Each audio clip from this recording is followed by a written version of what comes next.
Welcome to the deep dive. Today, we're going beyond the headlines. Like really going deep into the world of Donald J. Trump. Okay. I mean, everyone knows him as like the 45th president, Right. but we've got a whole stack of sources here. Yeah. Like going way back, his early life, the businesses he ran, the whole presidency thing, and even what he's been up to since leaving office. Wow. So get ready, because I think you might be surprised by some of this stuff. Oh, yeah. I think there's definitely more to Trump than just, the sound bites and the headlines. For sure. To really get his impact, I think we got to look at the man himself. Right. And that story starts way before he even got close to the White House. Okay, so let's unpack all that. I always hear that rich kid from New York thing. Right. But what was it really about how he grew up that, made him who he became? Well, he wasn't just born with a silver spoon. It's like he was practically handed the whole silver set. Mm-hmm. His dad was already a big deal in New York City real estate. So Trump was basically watching how wealth and power worked, from the inside as a kid. Ah, I think that kind of environment, it makes you driven to succeed, for sure. yeah. But it also maybe makes you comfortable with taking risks, and putting a lot of focus on image, which, defined his whole career. So it's deeper than just having money. It's the whole mindset he picked up early on. Exactly. Did he just kind of slide right into the family business after college then? Not exactly. I mean, he did go to Wharton, Oh, okay. got the economics degree and all that. So there was some, foundation there. Oh, yeah. He had the foundation. But when he joins his dad's company, Right. he doesn't just keep things the same. Right. He renames it to the Trump Organization, and he immediately steers it towards these super high-profile projects, Yeah. luxury stuff. I guess Trump Tower would be the... Oh, absolutely. To the Trump Tower in Manhattan, it didn't just become a building. It became an icon. Right.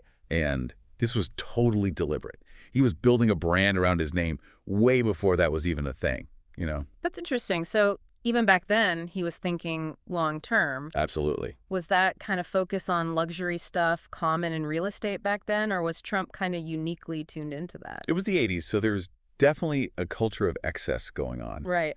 But even then, Trump stood out. How so? He got the power of aspiration, selling a lifestyle. He wasn't just selling apartments. He was selling entry into a world of wealth and glamour. That's a powerful formula. Yeah. And it really set him up for what came later, especially with, the media stuff. Right, because then The Apprentice happened. Exactly. And that made him a household name, even with people who didn't care about real estate at all. Yeah. That catchphrase, "you're fired," that was everywhere. Oh, absolutely. It was It was huge. But The Apprentice was more than just a show, right? Yeah. It was like a master class in how to build a persona. Mhm. Trump was playing this role, the decisive leader, the deal maker, Yeah. the guy who decides who's successful. Mm-hmm.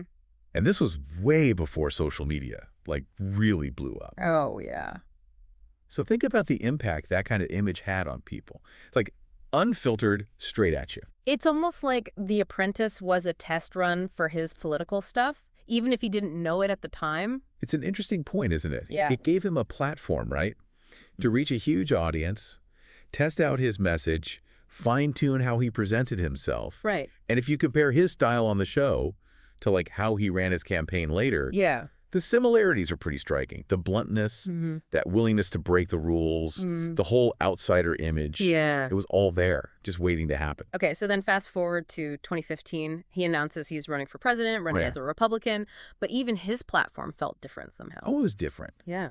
He tapped into this feeling, this economic populism, and nationalism that hadn't really been fully used before in politics. I see. America First became his slogan, his rallying cry. Right. And it really hit home with a lot of people who felt ignored by, the establishment, the usual politicians. Especially his campaign promises, right? Yeah.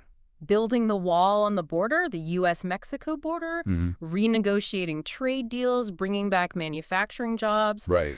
These were things people could understand, even if they didn't agree with them. Absolutely. It was concrete. That's crucial, I think. Whether you loved him or hated him, at least you knew what he stood for. Right. He offered solutions, even if they were simple. And in a time when people felt unheard, that was powerful. And then he wins. Yeah. Not just the general election, but even getting the Republican nomination was a surprise. A huge surprise. It really showed how much things were changing in politics. It wasn't just about him, right? It was this deeper anxiety in society was bubbling up. Yeah. This yearning for change, this distrust of anyone seen as an elite. Mm-hmm. And people were willing to go with someone who's going to shake things up. That's definitely what he did. So he takes office in 2017. Right.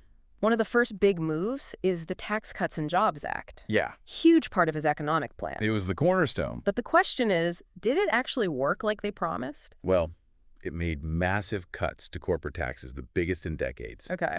Supporters said this would get businesses investing again, boost the whole economy, and that would benefit everybody. Right. But then critics were saying, no, this is just going to make rich people richer. Right. And make income inequality even worse. Yeah. Without really helping the middle class much at all. So it's that classic trickle-down economics argument again. Exactly. But to really understand that, maybe we should break down what trickle-down even means. Okay, so the theory is this. Yeah. You cut taxes for big companies, for wealthy people. That's supposed to make them do more business at the top, right? Yeah. More investment, more jobs. And eventually, that leads to higher wages for everyone. So the benefits, like, trickle down from the top. Exactly. But then people who criticize it say, hold on, a lot of times those benefits just stay at the top. Right, right. They don't actually reach everyday folks. Right. It seems like there's a lot of data out there that could tell us who really benefited the most from those tax cuts. Oh, absolutely. And that data, that's where things get really interesting. Yeah. Because then it's not just opinions anymore. It's about the real effects. And that's a whole other deep dive we could do sometime. All right, so we've got the tax cuts. Right. But there was also this big push for deregulation, like throughout his whole presidency. Yeah, deregulation was a big part of his plan. He truly believed all those rules and regulations were holding businesses back. Okay. Stopping them from making jobs, from coming up with new ideas. So he targeted a lot of different regulations. He went after environmental protections, financial rules, a whole bunch of stuff. What actually happened because of that? Well, that's the thing. The impact is complicated. Some people say it did help the economy grow. More jobs were created. Right. But others say, hey, look at the environmental damage. Look at the risk in the financial system now. It's a mixed bag.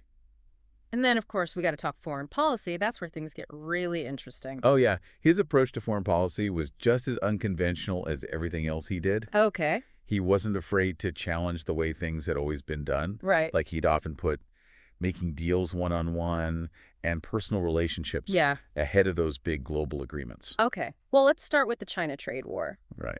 He put tariffs on all sorts of Chinese goods to try and fix the trade deficit and what he saw as, like, unfair trade practices. Right. Did those tariffs actually work, though? Well, the trade war with China was a huge gamble. Yeah. You know? In what way? Trump was saying these tariffs were essential to protect American jobs and our intellectual property. Okay. But a lot of people were saying, no, this is going to hurt American consumers. It'll hurt our businesses, and in the end, it won't even fix the problems he's talking about. So it was a big move, but risky. It was. And speaking of big moves, who can forget those meetings with Kim Jong-un? Oh, yeah. The leader of North Korea. Right. That was some dramatic stuff. Totally. But did anything actually come out of it? In terms of, like, denuclearization.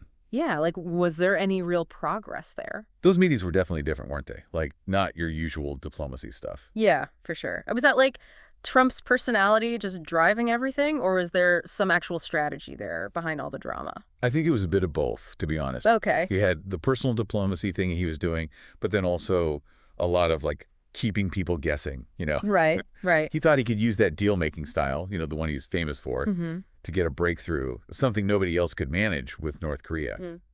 But then the critics said, hey, this is just giving Kim Jong-un legitimacy without him actually giving up anything on the nukes. So it was more show than substance. I think we're still figuring that out, to be honest. Yeah. Some people say, hey, at least he got them talking, right? Yeah. Opened a door that could lead somewhere. Right. Others say, no, it was a wasted chance to really pressure North Korea to disarm.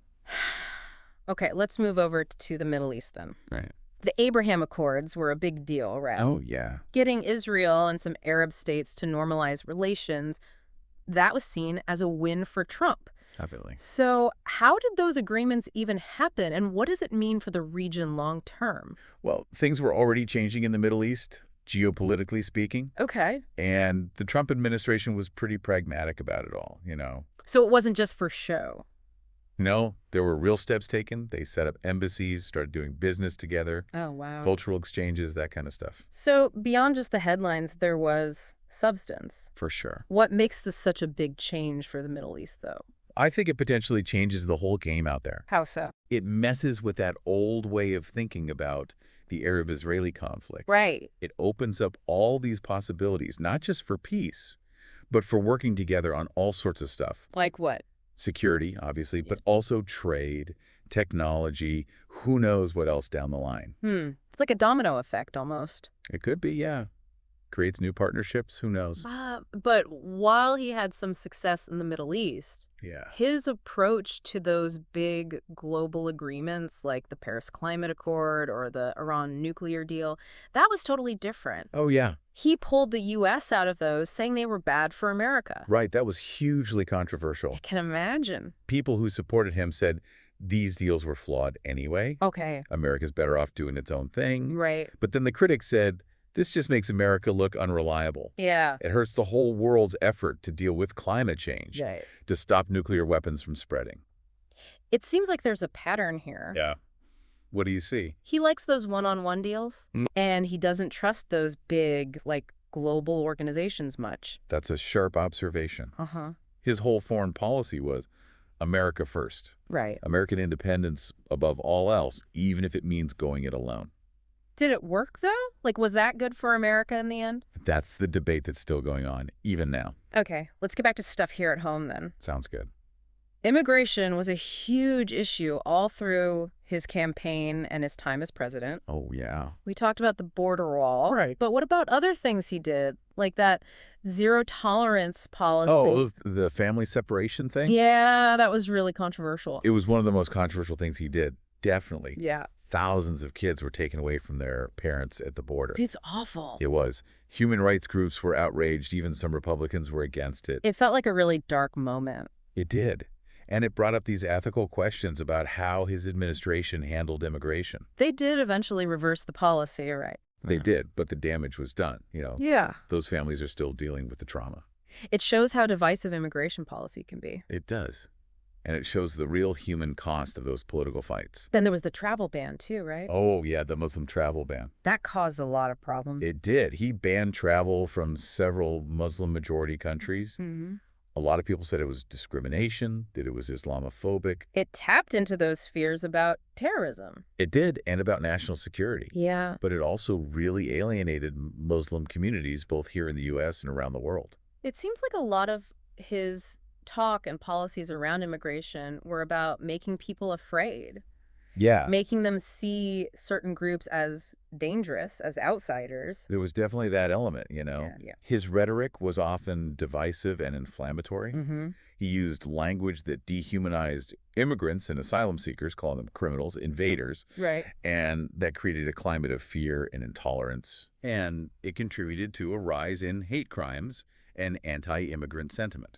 And that same kind of divisive talk, it showed up in how he responded to those racial justice protests. Oh, after George Floyd was killed. Yeah, exactly. Instead of trying to bring the country together, you know, to deal with the real issues of racial injustice, his words and actions often just made things worse. In what way? He called the protesters thugs, anarchists. Oh, wow. He sent federal agents in to break up the protests, Right. which just made things more intense. It seemed like he was more focused on keeping order than dealing with the systemic problems. A lot of people criticized him for that. Yeah. They said he wasn't being sensitive to the real pain people were feeling, the injustice. Yeah. He didn't really address the problem of police brutality, Mm-hmm. He was more interested in looking strong, in control. Right. And that just divided the country even more along racial and political lines. And then, of course, there was the pandemic. Yeah. That took over everything during the last part of his presidency. It did. And how he handled it, well, that was controversial, to say the least. It was. From the very beginning, when he downplayed the virus, Right. to pushing those unproven treatments, Yeah. it was one thing after another. It seemed like he was more worried about looking confident than actually following the science, Right. protecting people's health. A lot of people called it inept, irresponsible. Yeah. It caused confusion, division, and people stopped trusting the experts. Now, consequences were terrible. They were. Yeah. The U.S. had one of the highest death tolls in the world. Yeah. And on top of all that, there were the 2 impeachments. Oh, right. Something that had never happened before to an American president. It was historic, for sure. It really showed how wild his presidency was. What were the charges? The first one was about him trying to get Ukraine to investigate Joe Biden, his political opponent. The second one was about him inciting the attack on the Capitol on January 6th. Right. These were huge events. They were. They polarized the country even more, and they made people question, like, is American democracy really that stable? It definitely raised some doubts. It exposed those deep partisan divisions and how some of our democratic norms were eroding. Yeah. It showed the limits of presidential power and how important it is to hold leaders accountable. Okay, so we've covered a lot here. We have. From his early life, his business career, to that chaotic presidency. Yeah. The question is, what does it all mean? That's the big question, isn't it? Yeah, like what's his lasting impact on America, on politics, on society? Trump's impact on America is huge. It's complicated. It's multifaceted. Yeah. He changed the Republican Party. He emboldened far-right movements. He made political polarization way worse. Right. He also challenged institutions the way things have always been done. Yeah.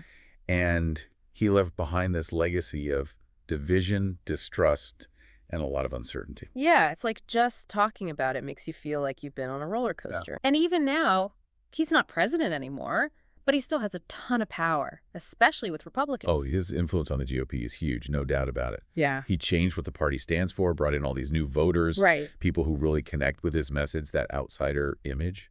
So is this Trumpism thing going to last? Or is it just like a phase in American politics? That's the big question. Yeah. Right. I mean, his whole style, the nationalism, the populism, tapping into people's anger, their feeling that things are unfair. Yeah. It's powerful stuff. It connected with a lot of people. Yeah. Whether the Republican Party can keep that going without him, that's another story. What about his legacy, though? I mean, when he left office, his approval ratings were terrible. Historically low. But his supporters are still super loyal. Oh, absolutely. So how's history going to judge him? It's too soon to say, honestly. Yeah. But one thing's for sure, his time as president, that was a turning point for America. In what way? He challenged all the norms, the institutions, exposed how divided we are. Right. And that changed the political landscape, probably forever. It's like he ripped up the old playbook. Kind of. And now everyone's trying to figure out how to play the new game. Exactly. He changed how we think about politics, the media, even truth itself. Yeah. The way he used social media, like going around all the traditional filters, Right. speaking directly to his base, that was a huge change, and no politician can ignore that now. It's like he weaponized Twitter or something to control what people were talking about, attack his opponents. Yeah. Right? Get his supporters fired up. And it worked. It did. But it also made a lot of people worried, you know? About what? About all the misinformation spreading, about whether you can trust anything anymore. Right. He was a master of social media. There's no denying that. Yeah, good and bad, I guess. For sure. He understood how to tell a story, even if it wasn't always true. And he was so good at playing on people's emotions, especially their fear, their anger. He was a showman, for sure. Yeah. Oh, absolutely. He knew how to get everyone's attention. Yeah. How to create a spectacle, how to push people's buttons. And that's what made him so dangerous to some and so appealing to others, right? Exactly. He broke all the rules, did things his own way, just like a force of nature. He was a disruptor, that's for sure. Okay, but beyond the personality, beyond all the drama, what do we actually learn from all this? From the Trump era. Yeah. What are the takeaways, the lessons we should remember? Well, I think one big lesson is that American democracy, it's not as strong as we thought, maybe. In what way? Trump really tested it, you know, pushed it to the limit. Yeah. Like we haven't seen in a long, long time. That's so. He went after the courts, tried to undermine the press, made people doubt elections. That's scary. It is. It's like he found the weak spots in our democracy. Yeah. And now we have to figure out how to fix them. It's a wake-up call, isn't it? It is. Democracy isn't something you just get to have. You got to work for it. You got to defend it, take care of it, make those institutions strong. So where do we go from here with American politics? Is it going to be more of the same division, the chaos? It's hard to say. Yeah. The future is always uncertain. Right. But I think there's reason to be hopeful. Why's that? The fact that we're even talking about this, that we're trying to understand these complicated issues, that shows we're not giving up on democracy. We're all looking in the mirror, right? Trying to figure out who we are as a country. That's a good way to put it. We're at a crossroads, you know? Yeah. We have to choose what kind of America we want. Right.